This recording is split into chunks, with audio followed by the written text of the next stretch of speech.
I'm here with Gloria Feldt, the former CEO and president of Planned Parenthood, who's here to talk about her new project, her new organization, Take the Lead Women, which is dedicated to creating parity in the workplace for women by 2025.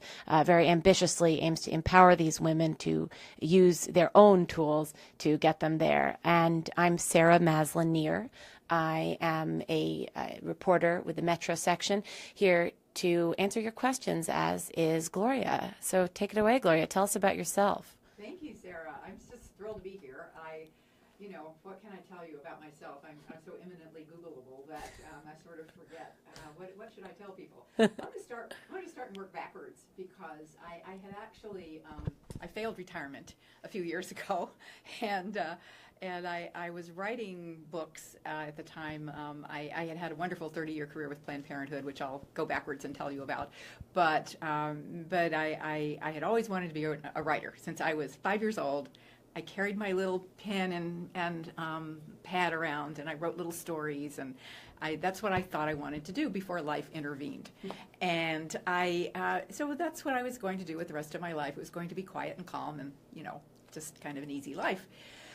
The last book that I wrote is called No Excuses, 9 Ways Women Can Change How We Think About Power. Ooh, 9 Ways Women Can Change How We Think About Power. Correct, exactly. And I wrote it after, actually in 2008, at the time when it looked like we were going to have our first woman president, if anybody's feeling a little deja vu about that.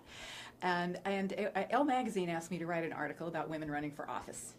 And it turns out that the story was, as I began to do the research, that women don't run for office, and that women are about half as likely as men ever to even think about running for office. And I think the good thing that's going on right now is that it appears that women are getting really activated and realizing that if they don't enter the public fray, that they won't have a voice in public policy. So that's a good thing. But it actually took me on a journey to try to figure out why. Because at that point, I was not the first of the second wave activists, but I was sort of an early adopter, and I had been working for women to advance women for 30 years by that time, and I'm like, what? We changed the laws, we opened the doors. What's the problem? Why aren't women walking through them?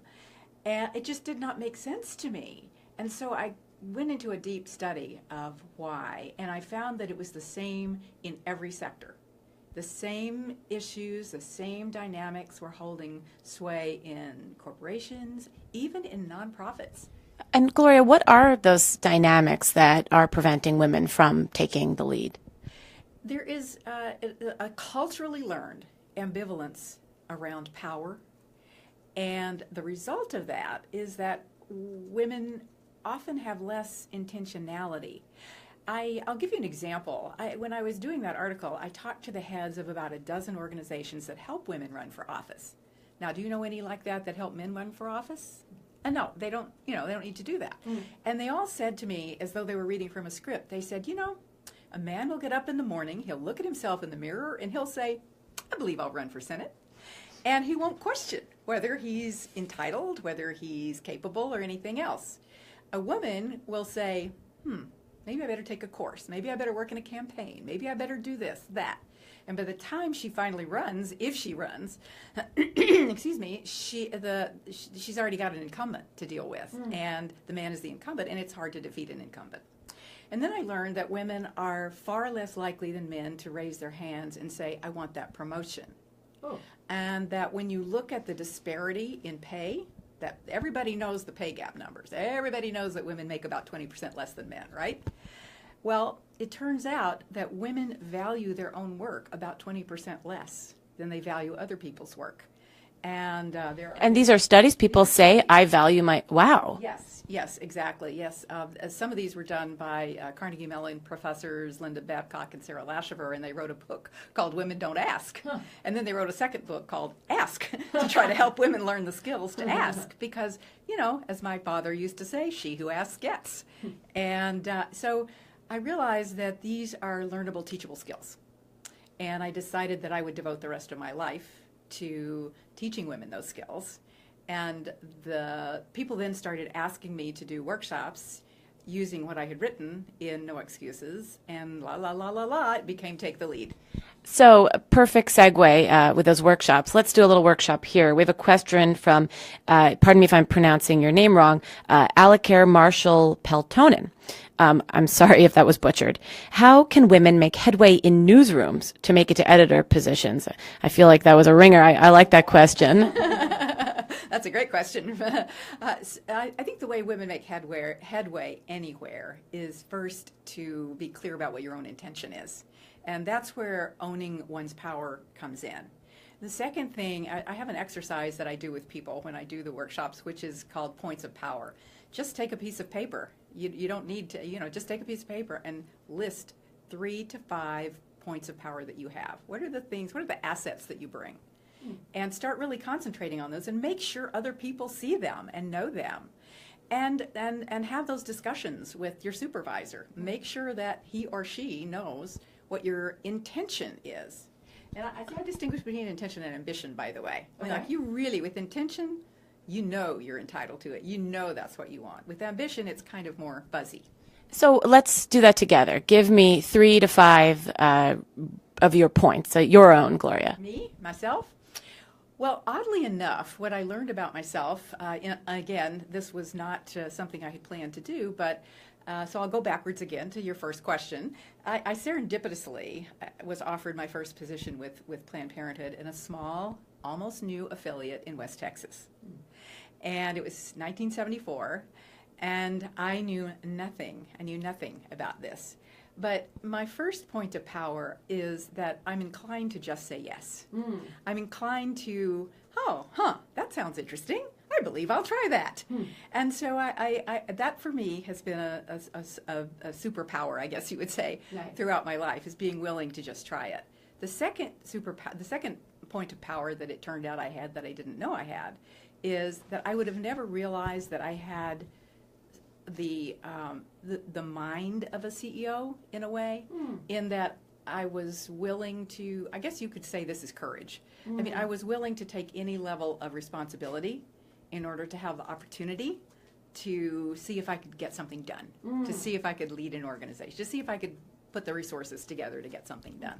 Those are 2. I can't think of the third. Well, I did put you on the spot. I actually think I'd love to hear from our viewers. Now we have about 2,000 of them who are watching along on their phones or desks right now. Hi, guys.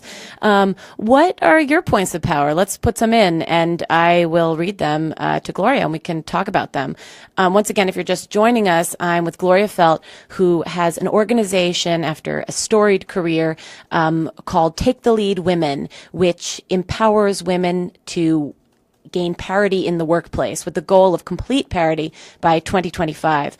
And we are looking forward to your questions for Gloria and your comments on what are your points of power that can make you rise through the workplace.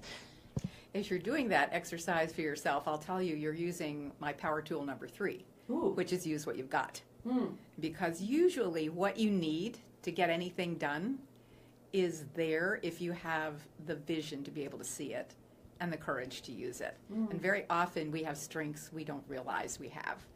So Cindy Clifford has just said that she has an ability to engage people. Oh, fantastic. That is probably one of the most important powers that you can have, because if you can communicate in a way that engages people, you can do almost anything. You can get people to organize, you can get people to listen to you. It's very important. And how can you enhance, say you don't have Cindy's ability, how can you enhance your ability to listen or be heard? That's a big thing with women in the workplace, being spoken over or not speaking up. Let's talk about that. Oh, yes. If there is one universal experience that I hear from women, it's I was in a meeting, I gave an idea, nobody paid attention, 10 minutes later a man said the same thing, and everybody clapped and thought it was a great, wonderful thing. And so it's important to have some skills around that, because there's no evil plot not to hear women. It's just, again, these are all culturally learned. You're sure there's not? I am positive there's no evil plot. It is just, these are, we all grew up in the same culture, men and women both, and we get these, we have these ideas about what a leader is and whose ideas should be listened to. So I would say, first of all, be sure you've watched Amy Cuddy's a TED Talk on presence. How do you spell that? Body language. Amy, A-M-Y, Cuddy, C-U-D-D-Y. Google it, everyone. Google it, everyone. Be sure you watch it and understand the importance of body language. Secondly, take your seat at the table. Think about where you're going to sit in the meeting before you go there. And try to be where everybody can see you and you can see everybody so that you can engage with your eyes. So we're in a visual medium right now, which is great. Even though I'm a print reporter, I'm on board with this. Let's show some body language stuff, can we? What body language stuff can we enhance? Oh, my goodness gracious. Well, I would say, first and foremost, remember what your mother told you, sit up straight. Is everybody sitting up straight? Play along with us. Straight. Not uncomfortably straight, but be in your body. Be as large as your body wants to be. You know, I had a funny experience, kind of at midlife, in that I noticed my upper body strength wasn't too great. I was traveling a lot. I had grandchildren. I wanted to be able to, carry them around and put my suitcases up in the luggage bin. And so I took weight training. I took some weight training lessons. And lo and behold, I started feeling so much more powerful in my body. And I think for people who don't play sports or people who don't on a regular basis do these things, I would highly recommend getting a little bit of upper body strength for women, just to feel that you are authoritative in how you stand, how you walk, how you look, and be yourself. Be yourself. So on that question of being ourselves, Victoria Gear asked, do you feel women need to dress in clothing that's not feminine to succeed in the workplace? No. In a word, no. You should see my outfit. It's very feminine right now. I think you should. I do have certain biases about what anybody should wear in the workplace, male or female. I do think that the workplace I think it's great that people are a little more casual than once was the case, but I do still think that looking neat and being professional in how we look is very important. And of course, there's a different answer to that question based on the profession that you're in or the sector that you're working in. But for me, I like to wear a jacket. I'm just not comfortable if I'm not wearing a jacket of some kind. I think you have to judge by the ambiance of the workplace that you're in. But the days are long past, thank goodness, when women had to wear sincere navy suits and floppy bow ties. Kirsten Eads, I'm sorry if I'm mispronouncing that, Kirsten, has a question for you. I'm going to read the whole thing.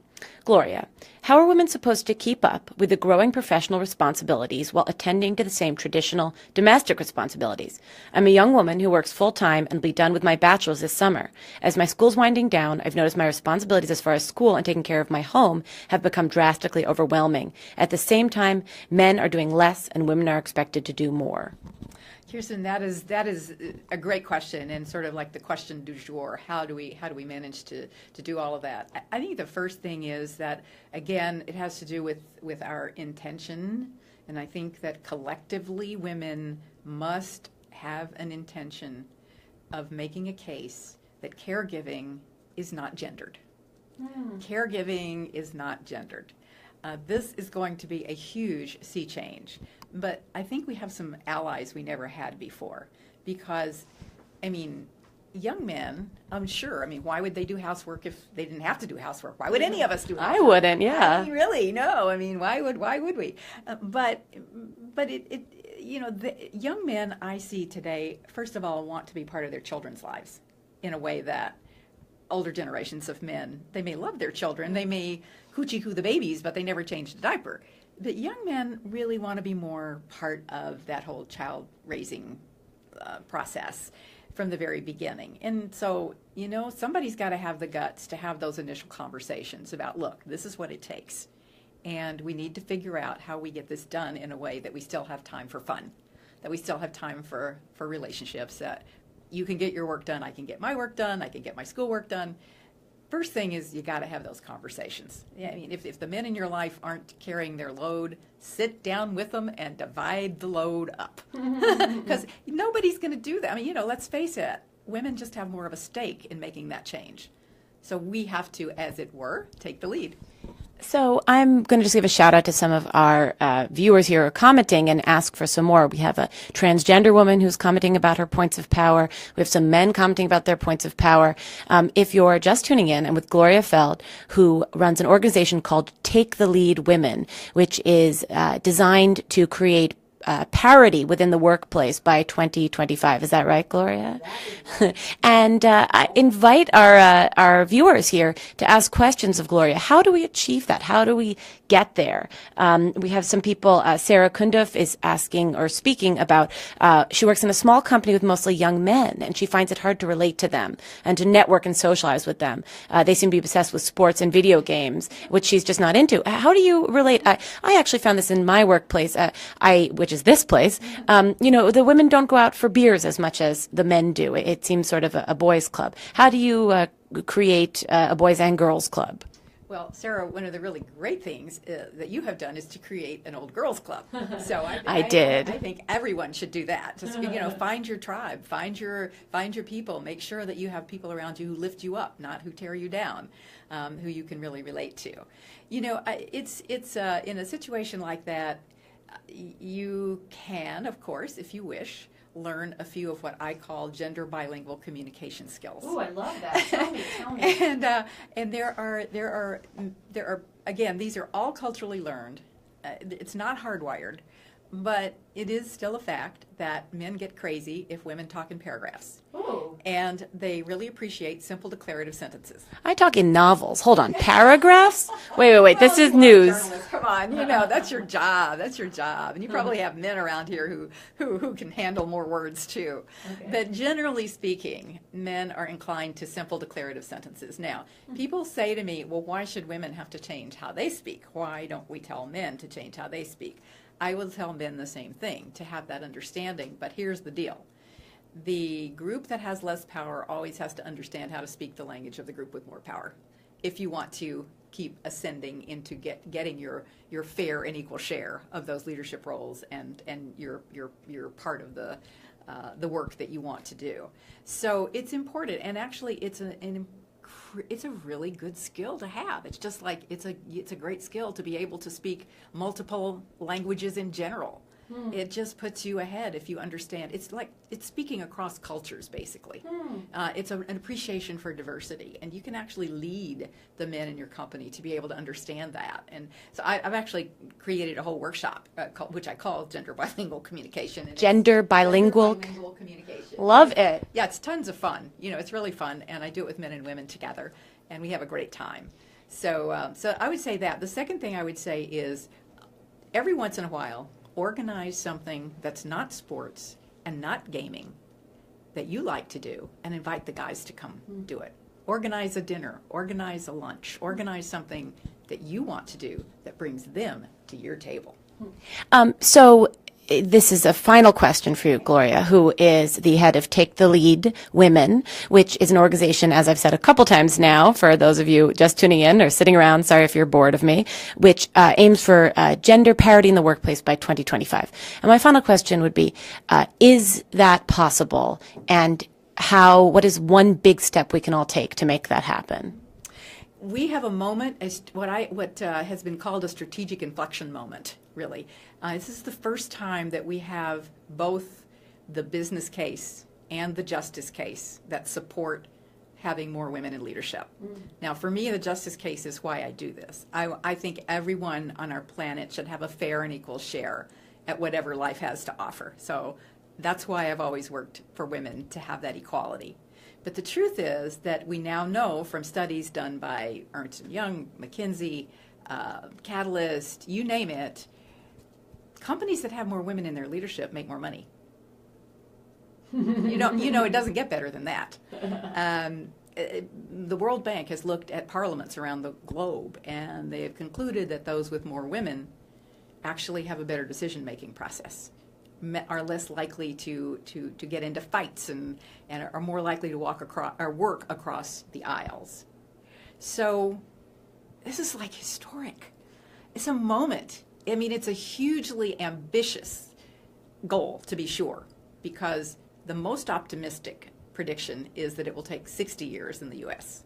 but I think we can do it by 2025, and we have to. You know why?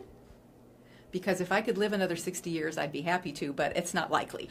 So we have to do this while I can see it. So I hope you're all with me and ready to take the lead. Well, thank you so much, Gloria. And our viewers have said beautiful things. We thank you all. We love you guys back. And this has been totally terrific. Take the Lead Women. The link is in the caption for this if you want to follow along more with Gloria Feldt. Thank you so much, Gloria. Thank you, Sarah.